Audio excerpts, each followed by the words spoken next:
Radio Free Rohingya।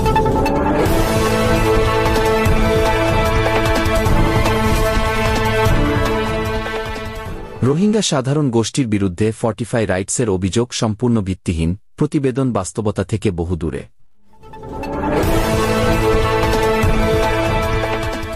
24 June 2025, camp সংবাদ desk.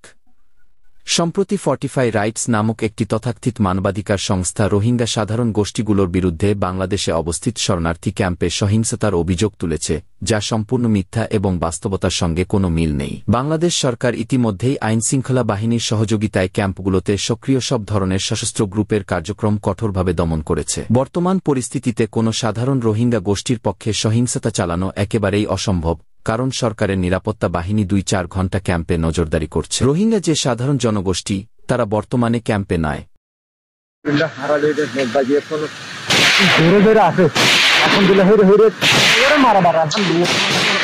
বরং নিজেদের মাতৃভূমি আরাকানে তাদের মৌলিক অধিকার আদায়ের জন্য লড়াই করছে। তারা সেখানে মূর্তিপূজক উগ্রপন্থী রাখাইন বিদ্রোহী সংগঠন আরাকান আর্মি বা এর বিরুদ্ধে প্রতিরোধ গড়ে তুলেছে। এমন সময়ে ফর্টিফাই রাইটস কর্তৃক প্রকাশিত এই ভ্রান্ত প্রতিবেদন শুধু রোহিঙ্গা জনগণেরই নয়, বরং বাংলাদেশ সরকারের সম্মানকেও ক্ষতিগ্রস্ত করছে। সামাজিক যোগাযোগ মাধ্যমে যেসব বিভ্রান্তিকর ও মিথ্যা তথ্য ছড়ানো হচ্ছে, তার উদ্দেশ্য হল রোহিঙ্গাদের সম্পর্কে বিশ্বব্যাপী নেতিবাচক ধারণা তৈরি করা। প্রশ্ন হল, যেখানে রোহিঙ্গা সাধারণ মানুষ সরকারের কঠোর নিরাপত্তা ব্যবস্থার মধ্যে ক্যাম্পে বসবাস করছে, সেখানে তারা কিভাবে সহিংসতা ঘটাতে পারে? এটি কেবল অজ্ঞতা এবং উদ্দেশ্যপ্রণোদিত অপপ্রচারেরই বহিঃপ্রকাশ। আমরা জোর দাবি জানাই, এ ধরনের সংগঠনগুলো যেন মিথ্যা প্রোপাগান্ডা ছড়ানো থেকে বিরত থাকে এবং সংখ্যালঘুদের সঠিক অধিকার রক্ষার প্রকৃত কাজ করে, তাদের সম্মান নষ্ট না করে।